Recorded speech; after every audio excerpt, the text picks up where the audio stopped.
Olá, eu sou o Thomas Vu, estrategista-chefe de investimentos do Itaú, e esta é a carta mensal de investimentos de junho. Em alguns ambientes, negociar é quase uma encenação. O vendedor começa pelo preço mais alto que consegue defender, diz que é o melhor que pode fazer. O comprador recusa, ameaça ir embora, e se o vendedor ainda tiver margem, chama o cliente de volta e melhora um pouco a oferta. A cada rodada, os dois tentam descobrir o verdadeiro limite do outro, o máximo que o comprador aceita pagar e o mínimo que o vendedor aceita receber. Em alguns países, esse tipo de negociação seria visto como falta de boa-fé. Em outros, faz parte da liturgia da barganha. O problema começa quando os dois lados entendem perfeitamente o jogo. O comprador finge que vai embora para descobrir até onde o vendedor aceita reduzir o preço. O vendedor, por sua vez, deixa o comprador caminhar até a porta para testar se ele realmente está disposto a desistir. A ameaça de sair da loja pode ser apenas teatro, ou pode ser o fim da negociação, e ninguém sabe exatamente em qual rodada a encenação vira decisão. Em maio, a negociação entre Estados Unidos e Irã teve muito dessa lógica. Os dois lados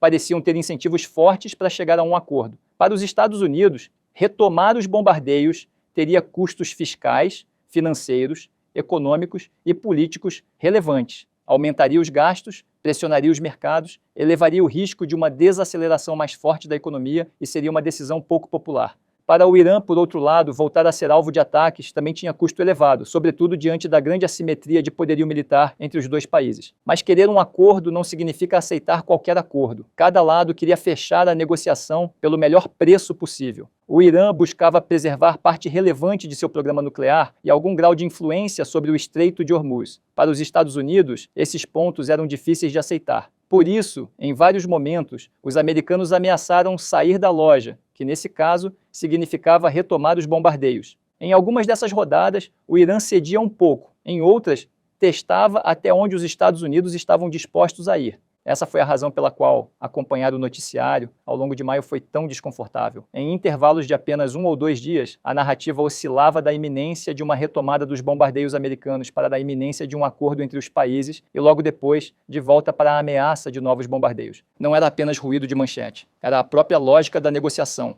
Cada lado tentava convencer o outro de que estava disposto a abandonar a mesa, mesmo sabendo que ambos tinham incentivos fortes para evitar esse desfecho. Essa dinâmica tornou maio um mês difícil para os mercados. Primeiro, o futuro do petróleo do tipo Brent começou o mês próximo de $115 por barril. Depois, caiu para a região de $100 no dia 6, voltou a superar $110 nos dias 18 e 19, e, só a partir do dia 20, passou a cair de forma mais consistente, encerrando o mês perto de 92. Ou seja, a melhora no fim do mês foi importante, mas veio depois de um período prolongado de petróleo elevado e muita volatilidade. Essa pressão apareceu nas curvas de juros. O ponto mais interessante é que, quando colocadas em escalas compatíveis, as taxas nominais de 5 anos no Brasil e nos Estados Unidos se moveram quase em conjunto. As duas abriram até meados de maio, atingiram suas máximas próximas ao dia 19 e depois devolveram apenas parte do movimento. Ou seja, mesmo com a queda do Brent no último terço do mês, os juros terminaram maio acima dos níveis em que haviam começado. Foi,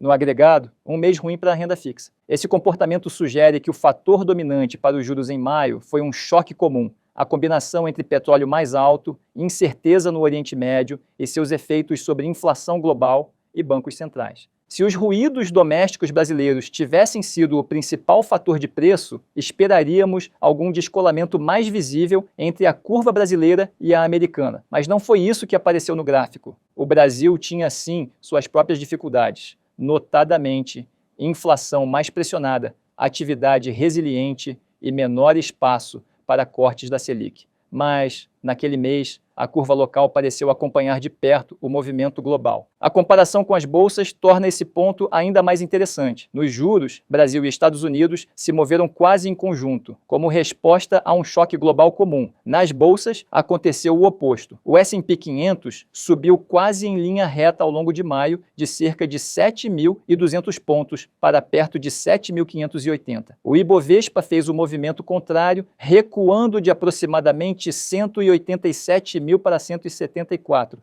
A diferença esteve nos lucros. Juros mais altos pesam sobre a bolsa em qualquer país, porque reduzem o valor presente dos lucros futuros. Mas quando os lucros surpreendem positivamente, eles podem compensar parte desse efeito. Foi o que vimos nos Estados Unidos. A temporada de resultados americana foi forte, com revisões positivas e contribuição relevante das empresas ligadas à tecnologia e à inteligência artificial. No Brasil, ao contrário, a temporada foi mais fraca, com resultados percebidos como neutros ou negativos e revisões menos favoráveis de lucros. Em maio, portanto, o choque de juros foi comum, mas o choque de lucros foi diferente. Por isso, os juros se moveram juntos, mas as bolsas seguiram caminhos opostos. Essa diferença ajuda a explicar a principal mudança que fizemos ao longo do mês. Reduzimos a posição em renda variável Brasil, de acima do neutro para neutra, mas mantivemos a posição acima do neutro em renda variável americana. A decisão não reflete uma visão estruturalmente negativa sobre a bolsa brasileira. Reflete uma piora do balanço tático. Juros ainda elevados, inflação mais pressionada, menor espaço para cortes da Selic e uma temporada de resultados que não trouxe suporte suficiente para compensar esse ambiente.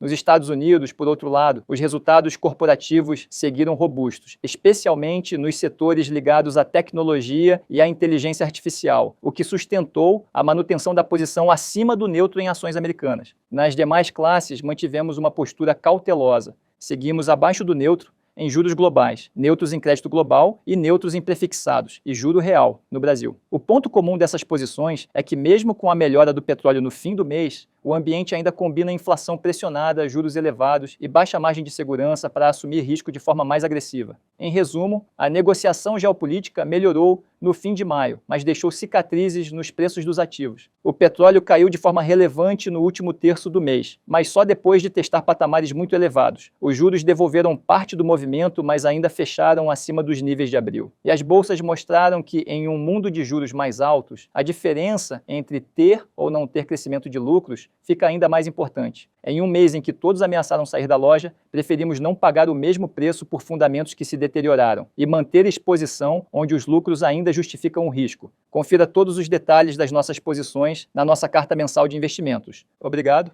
e até a próxima.